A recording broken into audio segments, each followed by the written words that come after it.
Om Namo Devaya Narayanam Namaskritya Naram Jayam Narottamam Devim Saraswatim Vyasam Tato Jayamudiriye Nashtaprayeshu Bhadreshu Nityam Bhagavata Sevaya Bhagavati Uttam Shloke Bhaktir Bhavati Naistiki. So continuing with the discussion on Prabhupada Lilamrita by Srila Das Goswami, chapter 42nd, Prabhupada is in Mayapur in 1972. Bhavanam. The marble workers lived in some chatai houses right near the construction site. There was a hand pump just outside the building, and that's where we took our bath and where the workers got the water for the cement. Some distance off were two toilets, one for the men, one for the women. It was just two holes in the ground, and each hole surrounded by a chatai wall. The storms and the rain would come, and we would have to sludge through the mud in the fields to go to the toilets. There were snakes all over the place. It was wild. It was a construction site. No one lives on a construction site, but we did. Srila Prabhupada made us move in there. It was good for us. No bathrooms, nothing. Just open floors with concrete. See the austerity and sacrifices they all made. Although devotees endured the austerities of living at the Mayapur Center construction site, they sometimes felt it was too difficult. But Srila Prabhupada never considered it difficult, and he would encourage the devotees. Mayapur is so wonderful. You can live on the air and water alone. Bhavanand. We were able to face up to so many difficulties. We could just took it as our order from Srila Prabhupada. There was no conception of ever leaving. What else would I do? This was my order. Take Mayapur. I'm giving you Mayapur. Take it, develop it, and enjoy it. There was no question in our minds of going somewhere else. The surrounding grounds were rice fields, and to get to the temple building from the entrance of the property, a distance of more than 200 yards, devotees would have to walk on paths made by ridges of earth that separated one rice field from another. The kitchen, which was made of tarpaulin and bamboo, was located near the entrance to the property. The devotees had to live without electricity much of the time, since the power supply was often cut off. They would use kerosene lamps at night, and Prabhupada said the lamps should be taken apart every day, the wicks trimmed and the glass washed. In the future, he said, you should grow castor plants and crush the seeds and take the oil for burning. So castor oil, he said, use it for burning. Prabhupada told the devotees how to build simple dwellings. He also wanted them to build a wall with the gate along the front of the property. They should build small rooms, hutments. He called them agizava. Devotees could stay in these simple cottages. They should plant coconut and banana trees. Raising the money, buying the land, arranging for workers and materials, it had been an arduous struggle, replete with bureaucratic delays, forms, fees, supply shortages, and the like. Prabhupada would not tolerate any carelessness or waste. The building, which was turning out to be so artistic, substantial, and useful, was actually a gift from Lord Krishna. So to live here in Krishna's building was to reciprocate lovingly with the Lord. The devotees should think of serving Krishna, not of becoming comfortable and forgetting the purpose of both the building and of life. The slamming of doors, although seemingly a minor fault, greatly disturbed Srila Prabhupada. It symptomized carelessness and misuse, and Prabhupada said the sound cracked his heart. One time Prabhupada came out of his room and called out, who is that slamming the doors? No one knows from where this building has come. You take it for granted that this is here, but no one cares. So he didn't like any wastage or any misuse of the property. More often, however, Srila Prabhupada displayed a rose-like softness, an intimate, informal, and affectionate nature. The holy Dham of Mayapur was a spiritual world, Golok Vrindavan. So the devotees there were living with Prabhupada in the spiritual world, more than most any other place in the world. The devotees living in Mayapur knew they could walk into Prabhupada's room and see him. He sometimes even walked into their rooms while they were working, reading, or talking. He might suddenly walk in and speak with them. asking how they feel and how they were adjusting to living in India. It's difficult living here, he would ask. I think India is too hot. What do you think? Even with the building incomplete, many guests were coming, especially to talk with Prabhupada, who patiently spent many hours each day speaking about Krishna consciousness with guests who came to inquire about the moment or who came only to talk about themselves and their own philosophy. Sometimes he would remark that an individual had wasted his time, but he never stopped anyone from seeing him. One wealthy Hindu man, Mr. Brijratan Mohatta, and his wife, a daughter of multimillionaire R.D. Birla, visited Prabhupada from Calcutta. Srila Prabhupada took care in properly hosting his guests, and he personally reviewed the menu and briefed his disciples on serving Mr. Mohatta and his wife. Offering prasadam was an important part of the Vaishnava etiquette, and Srila Prabhupada always stressed that the devotees immediately offer prasadam to visitors. So this is very important instruction. Now somehow, I guess there's so many people coming to ISKCON temples, so it doesn't happen. But that time, devotees were really taking care of visitors. You should always be able to offer water, hot puris, and eggplant bhaji, fried eggplant, and sweets. Prabhupada said, even when guests appeared shy, Prabhupada would insist they take a full meal. Mrs. Mohatta, even though a member of one of the wealthiest families in India, was satisfied with the simple hospitality Srila Prabhupada and his disciples offered. The room she and her husband stayed in was unfinished. The slate floors hadn't been polished, and construction work was going on all around, and the devotees could only offer them a mattress on the floor with a pillow.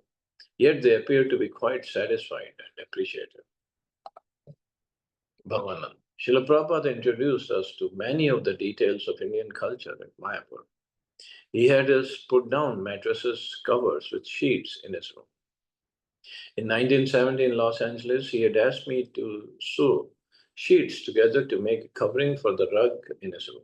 And then he had gotten down on his hands and knees right next to me, and we had smoothed out the wrinkles in the sheet. So he had us do that same thing in Mayapur, where we put mattresses from one end of the room to the other with bolster pillows against the walls. Now you have white sheet covers, he said, and you change these every day. When Bengali gentlemen visited Srila Prabhupada in his room, they would sit on these mattresses around the edge of the room, their backs against the bolster pillows.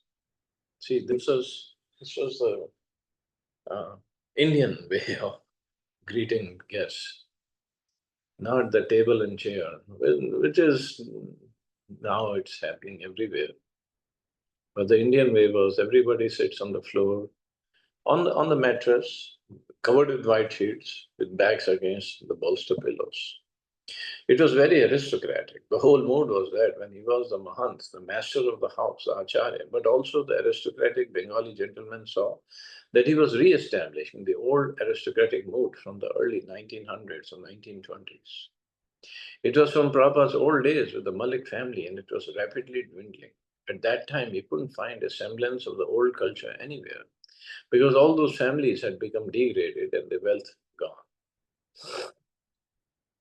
When the evening's multitude of varieties of insects gathered around Prabhupada's light, he would sometimes comment on how they were such wonderful creations of God.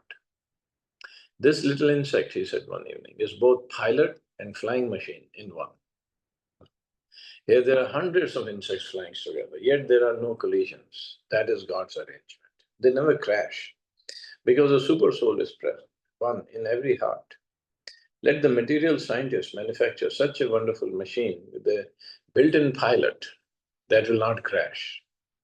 When one man flies and then there are two planes, they have to be very careful. That is true. That is Krishna's arrangement.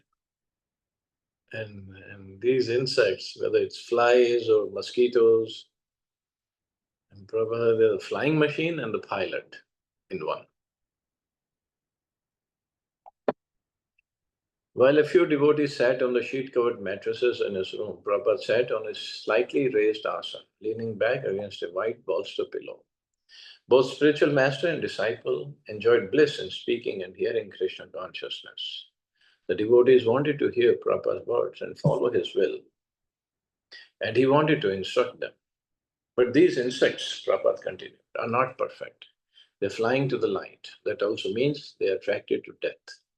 So they're just like the materialists. The materialists are building skyscrapers, yet they don't know what will happen at death. Henry Ford and other big capitalists had to die. But so many others are trying to become just like them. They don't know it means their death also. They're like these small insects. In the morning, we simply find heaps of them, all dead. Yeah, that's their life. That's their 100 years. One night. Our one night is their 100 years. So in this 100 years or one night, they're born, they grow up, they have families, then they get old, and then they die by the morning.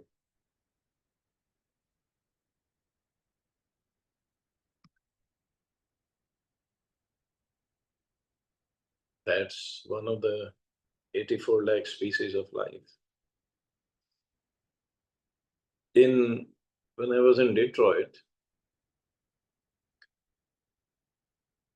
didn't know much because I had just moved there. So there's a big lake between Detroit, which is USA, and Canada. Huge lake.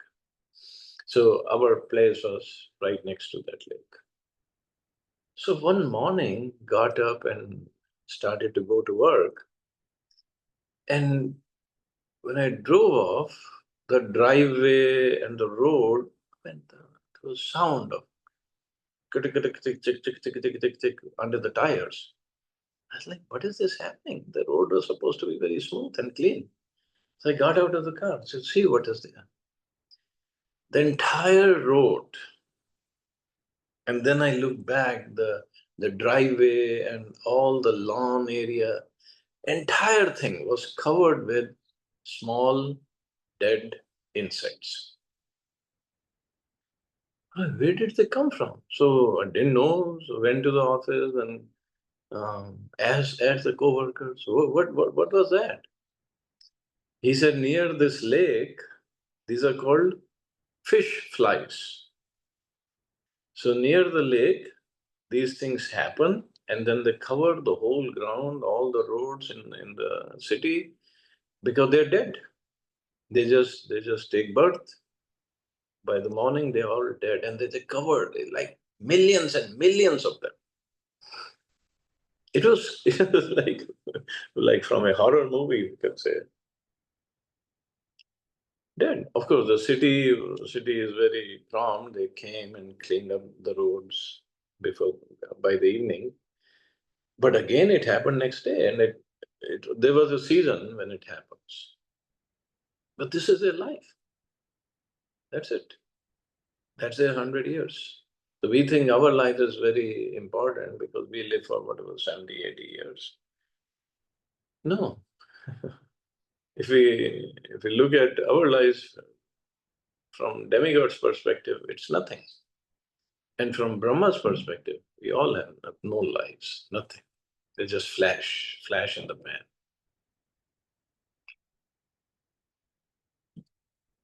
But we get so proud, so caught up with so many things that I have to collect this, I have to have this, that, that. Well, whatever is necessary for living, yes, but the most important thing is to develop Krishna consciousness. Otherwise, what's the use of this life? We're also going to die like these insects. Often while Prabhupada was talking in his room, the lights would suddenly go out and devotees would bring in kerosene lamps. And each night while Prabhupada was speaking, the pujari would come, fill the room with fragrance and smoke. Ghee lamps faintly illuminated the light thick wood bas relief carving of Radha and Krishna on the wall opposite Prabhupada's desk. During the summer visit, Prabhupada further revealed his vision for ISKCON's Mayapur development. The devotees were already aware that the plan was vast and would cost millions of dollars. They now had one building, but this was only the beginning. In the total plan, this building was almost insignificant. Prabhupada spoke about a colossal temple, its great dome rising above a transcendental sky. The Mayapur Chandrodaya Mandir would house the greatest planetarium in the world, depicting the universe as it is described in the Vedic literature, not by modern scientists. So yes, ISKCON has taken that project and it's under construction. I don't know when it's going to get inaugurated, but probably next year or year afterwards. But there's a huge temple is being built. To execute such a project, Prabhupada wanted to train his disciples in the Vedic arts, now dying in Bengal. Bhaktisiddhanta Saraswati had been greatly interested in using dioramas to depict the Leela of Krishna and Lord Chaitanya. And now Prabhupada wanted his own disciples to learn the art by studying under local Mayapur artists. In June, Bharadraj, Adidev, Murthy and Ishan arrived to begin learning the art of doll making. Prabhupada also wanted a disciple to learn to make mridangas, and a potter began coming every day to teach Ishan how to mold and fire the clay shells. The devotees converted Prabhupada's original straw cottage into a workshop, and Prabhupada began inviting other disciples to come to Mayapur. So devotees are learning so many things. How to make mridangas also. Devotees in America actually, because the mridanga, which is made of clay, it would break.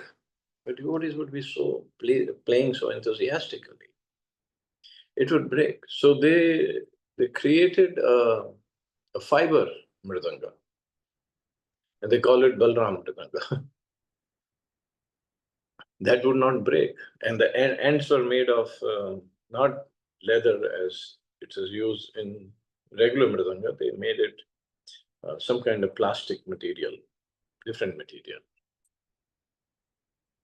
So that's what they would use. But now they're learning how to make clay mridangas in Mayapur. Mayapur is already wonderful, being the transcendental birthplace of Lord Krishna. By utilizing Western talents to develop this place, certainly it will become unique in the world. The Mayapur city, Prabhupada said, would be the fulfillment of the desires of the previous acharyas. The city would grow to a population of 50,000 and would become the spiritual capital of the world. Yes, now there are many, many devotees, families living there. With its gigantic temple in the center and separate quarters for Brahmin, Kshatriyas, Vaishyas, and Shudras, the city would be a model for all other cities. The day would come when the world's cities would be ruined, and humanity would take refuge in cities modeled after Mayapur. Wow, that's Prabhupada's forecast, prediction. The development of Mayapur would mark the beginning of a Krishna conscious world. Thus, the influence of Sri Chaitanya Mahaprabhu would increase, and his prediction would manifest. In every town and village, my name will be chanted. So the model was temple in the middle and separate quarters for Brahman, Kshatriya, Vaishyas, and Shudras, means based on Varnashram system, not caste system, Varnashram system, the real Varnashram system. Prabhupada said that Mayapur should eventually become more easily accessible by bridge from Navadvip, by motor launch up the Ganges from Calcutta, and from all parts by air. In Bengal, millions were by birth followers of Lord Chaitanya, and they would recognize and take up Krishna consciousness as a pure form of their own culture. There is a saying, what Bengal does, the rest of India follows. Well, not anymore. Can't follow the example of West Bengal and the political and economic situation there. But yes, that time, because there's so many intellectuals in Bengal. So if Bengal became reformed and purified by the Krishna conscious example of American Vaishnavas, then all India would follow. And when all India became Krishna conscious, the whole world would follow. I have given you the kingdom of God, Prabhupada said to his Mayapur managers. Now take it, develop it, and enjoy it. Yes, that is kingdom of God, Chaitanya Mahaprabhu's place. Throughout the month of June, Prabhupada continued to live happily and peacefully in the not yet completed building of the Mayapur Chandrodaya Mandir. Although he had been ill with a cough since Los Angeles, a cough he had been unable to cure while traveling in the West, on coming to Mayapur, his health had recovered because of the weather. In Mayapur, I'm much improved from how I was in Los Angeles. The great advantage here is that there is always open air and a good breeze, which is naturally very good for any breathing difficulties. Certainly, Mayapur is by far a better place than Los Angeles because you can enjoy the free air here. The climate is not too hot, but a little moist with humidity, but on the whole, it's very pleasing. Our building is most super excellently situated, and it's the experience of many respectable outsiders that while the outer atmosphere is unbearably hot, in our building it is pleasing. So, great thing, Prabhupada was really enjoying Mayapur. Prabhupada praised the constant pleasurable breezes that passed through the building. He called them Vaikuntha breezes. Sometimes, however, a violent storm would suddenly appear. Although severe, these storms were also beautiful, with continuous lightning like neon lights filling the sky. One day a storm arose and the winds began to howl through the building. Noticing that Prabhupada's doors and windows were open, Shraddhanya rushed into the room and began frantically closing them. But Prabhupada, sitting at his desk, "Stop, leave all the windows open." Prabhupada Shraddhanya protested, "The storm is here." "Just leave them open," Prabhupada said, as a wind rushed through his room at more than 50 miles an hour. Prabhupada smiled. "There is no place in the world like this," he said, his saffron robes billowing. Prabhupada stood on the roof of his Mayapur building, looking over to the birthplace of Chaitanya Mahaprabhu, less than a mile away. Actually, he said to Bhavanand Maharaj, "Their claim to the birthplace of Chaitanya Mahaprabhu is not very important. Is Krishna famous for having been born in Mathura? No. He is famous for his activities. Similarly, Chaitanya Mahaprabhu is not famous for having been born in Mayapur. He is famous for his activities, for his Sankirtan, preaching. This Mayapur Chandrodaya Mandir is a preaching of Chaitanya Mahaprabhu. Therefore, I want a place that is so attractive because of the activities of Chaitanya Mahaprabhu that everyone will come here." So he said, birthplace of Chaitanya Mahaprabhu is not that important. Of course, it is important. But Mahaprabhu's activities, which is preaching, Sankirtan, that is more important. That's what our ISKCON temple, he said, it represents preaching or Sankirtan of Chaitanya Mahaprabhu. Okay, I guess I can stop here. See anybody has any questions or comments?